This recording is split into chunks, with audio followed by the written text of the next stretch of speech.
Hi, this is another member mission president, and the president today is Bob Harsh, sitting opposite me. And Bob, tell us how where you do this teaching in prisons and where it is. Well, I do two different prisons in New York State. One is called the Mariah Shock Facility, which is run like it's a minimum security that's run like a boot camp.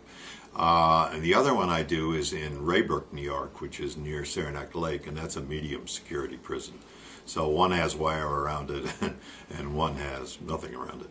And what's the subject of this particular series you're doing in the Adirondacks? It's called Muslim Journeys, and it's about in our strand of this, we do memoirs and novels, but there's four other strands that have history, religious history, and other perspectives. But this one is focused on novels and memoirs, and it covers, there's five of them, of course, and then it covers 5 different countries, actually. They're set in 5 different countries. And what was the subject of the last class you did? The last class was a novel by a Pakistani woman who's a professional woman, and the plot is that her mother disappears along with her lover, who's a poet, and they're both opposition politicos, and they both of them end up being killed. She doesn't know that till the end, but so that one's has that conflict perspective in it for sure. How were they responding to this story? That's a loaded story. It is a loaded story, and they respond very well. Often they respond to the characters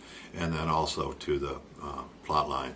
But they're just very bright people. They do some really stupid stuff, and that's how they got into prison. But compared to other people in the general population, prisoners are generally brighter, and I find. And there's 2 lawyers in the group, and the mom, who is the chaplain, the Muslim chaplain. There's a librarian and one of the teachers. So we have a very lively group, and last time a particularly in-depth and bright discussion, so I was delighted.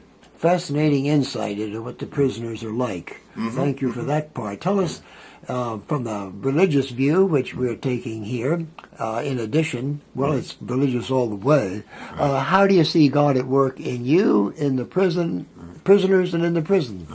Well, I find that as I develop my faith, it takes me, rather than inward, to focused on myself, that it takes it outward, and I find the more I put it out, the more faithful in a sense I become, or more strengthened my faith becomes. And I think that Jesus is typically present between people. Mm-hmm. So if you don't put yourself between people who are perhaps different from you, then you don't know as much about the incarnation and about how he works in you, in other people. Really, it's Christ that is the example. That's a good picture, that Jesus in the middle. Yeah. Bob, thank you so much for this. We'll have you back another time maybe to talk about the tutoring in the Mariah Shock. I'd be happy to do that. That's a whole different experience. But for now, thanks so much. Oh, you're welcome. Thank you for inviting me.